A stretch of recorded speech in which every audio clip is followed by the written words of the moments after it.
In this tutorial, we're going to use InDesign CC 2021 to go through class in our book, Chapter 6, which is all about flowing text.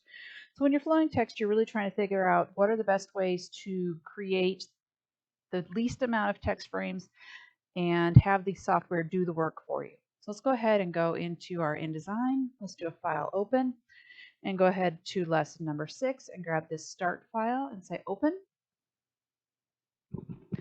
Say yes, go ahead and update the modified links. Then we're going to do a file, save as. And let's go first initial last name, underscore InDesign, underscore, classroom in a book, chapter 6, and okay. All right, I'm gonna go ahead and I wanna work in the essentials workspace today. The book says advanced, you can do advanced, but I like essentials because it gives you this properties panel over on the side, which makes things a little bit easier. All right, so let's go ahead and get started. First thing we're gonna do is work on creating a document. We're finishing up this brochure. We've done it.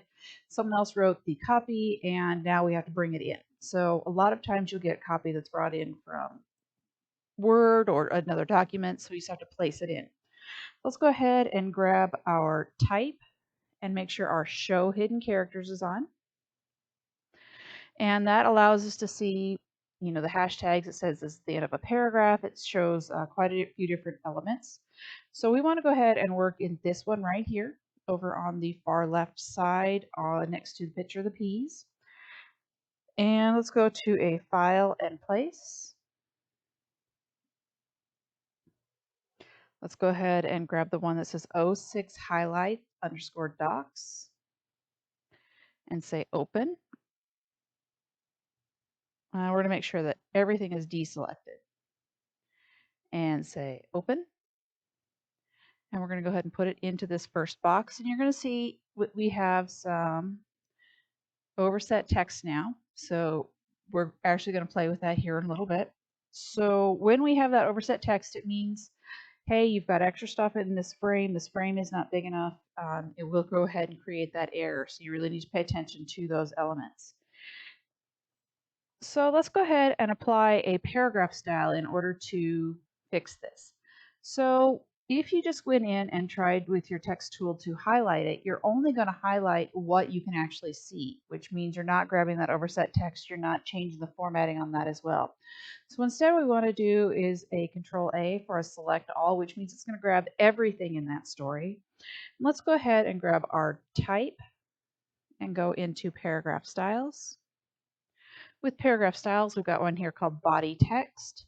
And within body text, we've got one that says sidebar text. So now you're going to see that we've fixed all of those problems because we've already created a style that says anything before a semicolon, for a colon is going to be bold, and it changes the font. So it does quite a few things for us. Using those styles can really work in your favor. So let's do a Control S and save what we've got so far. So the next thing we're going to do is add a title. So let's grab our text tool right before plant, hit an enter or return, and write with our caps locks on, peas, please. Oop.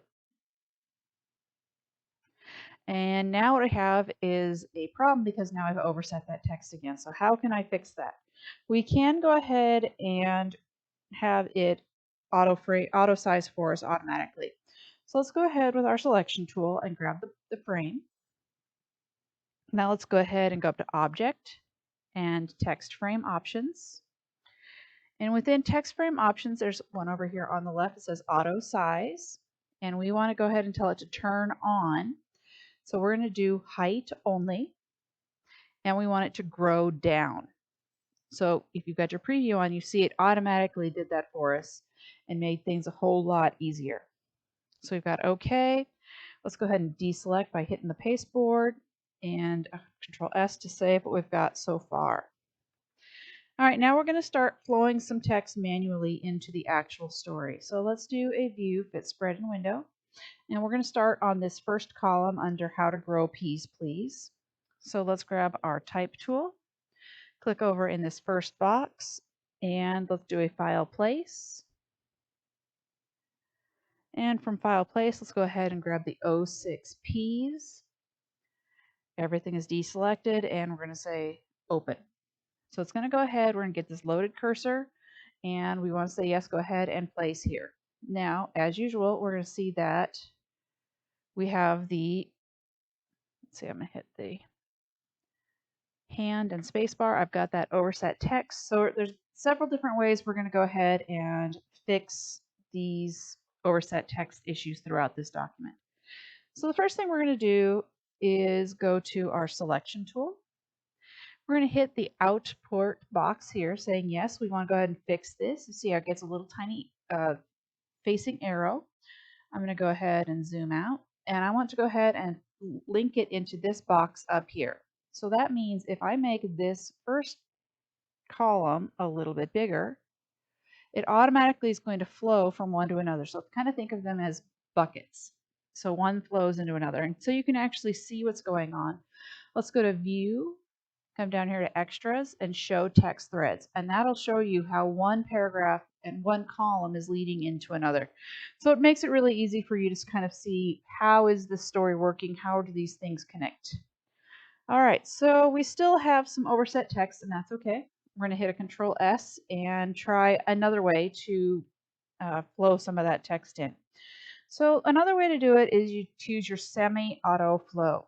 So we're going to call it Control minus, and I want to go ahead with my selection tool and hit that output on page number 1. So I've got that loaded text. Now I want to go to Layout, and I want it to show me the next spread. And before I just click and make it happen, I want to do a few things first. So I'm going to click here at the top corner, but I'm also going to hit the Alt key and click and let go, and it's automatically going to flow that into there.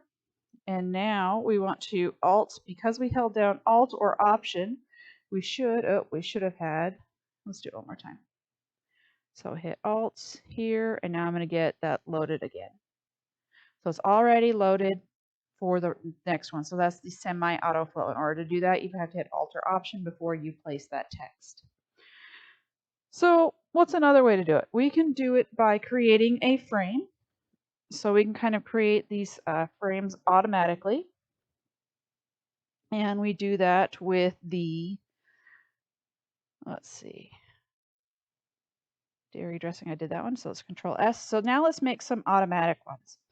So let's go to our View Spread window if you can't see the whole thing. Let's go ahead, and we should be on this page 2 and 3.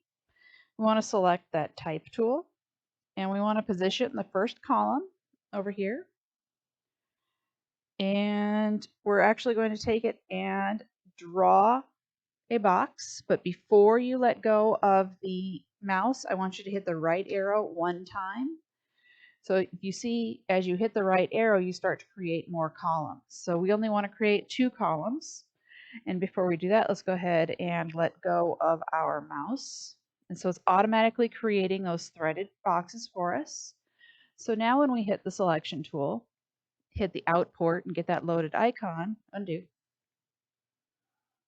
With our text type, selection. All right, now we're going to flow into here, and it automatically went from one to another. So that's one of the nice ways of doing that. So what if you say, okay, that's fine, but that's only a page at a time. What if I wanted to go a lot faster? You can flow automatically. This works really well, especially if you're laying out books or large documents. So let's go ahead, and with our selection tool, let's make sure that we don't have, let's do a file save, say what we've got so far. Let's grab our selection tool and click the output over here. Let's load that overset text. And let's go ahead and go to Layout, Next Spread. And so what we're going to do is hold down the Shift key and click. So we're going to hold down Shift and click right here, and it's automatically going to flow into all those pages. Now we do have a bit of a problem because now we have lots of text over our pictures. We don't necessarily want that, so we're going to go back and fix it.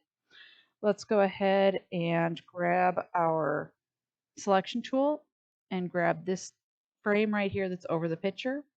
Let's come down to edit and clear. And let's do it to the other one as well. Edit and clear.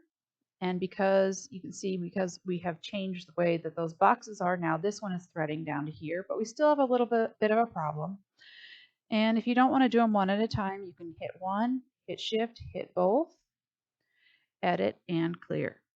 So now we've gotten rid of all of the extra stuff that's over, and it's okay that it's still a little overset and we've run out of pages because we're actually going to play with some of our other elements. So we're going to go ahead, and a lot of times we'll see that people put in an extra return, paragraph returns, which we don't necessarily want. They don't necessarily look as nice as maybe just a partial line break with a style.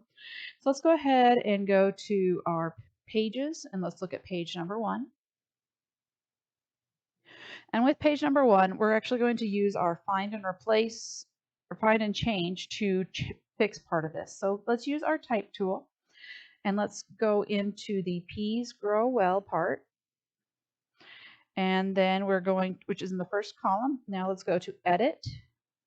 Let's go to find and change, which is toward the middle. And we want to find, it's going to say, what do we want to find? We want to find something in text. We want it to look forward. We want it to find what? So we're going to go to the little @ sign, which means find a special character. And we want to find the end of paragraph, so that little mark.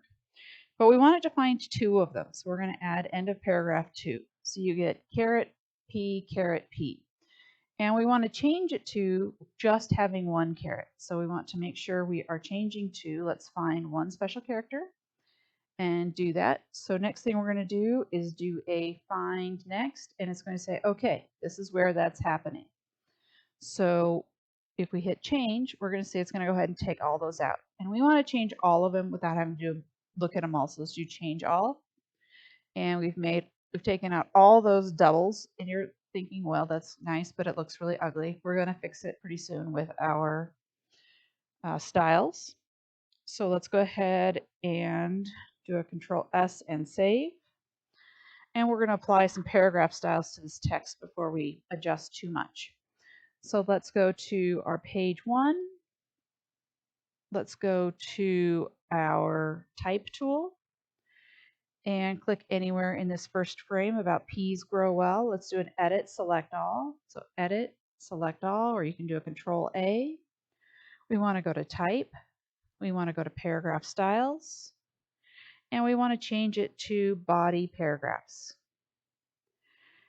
And now you can see that we've gone through and changed. So we're fitting a lot better now than we used to. Let's click out. On this first peas grow well, let's go ahead and make it a drop cap. And let's make a few more changes before we get too far in. So this one that says fertilizing, we're going to go ahead and make fertilizing a body head. And we want that paragraph after to have no indent. So we're going to hit body paragraph, no indent. And then we're going to come down here, down to sewing. And that should be a body head. Paragraph below should be no indent. And let's see what else. We've got thinning out, body head. Next paragraph down is no indent. Protection from the birds, body head. Paragraph, no indent. Caring for vines, body head, no indent. So you can see just how quickly and easily you're changing the look and feel of your publication or what you're creating. All right, we've got picking peas for body head and a no indent, and then a fallow crops, body head and no indent. All right, so we're going to go ahead and do a Control S and save, and we will pick back up in the second part of this video.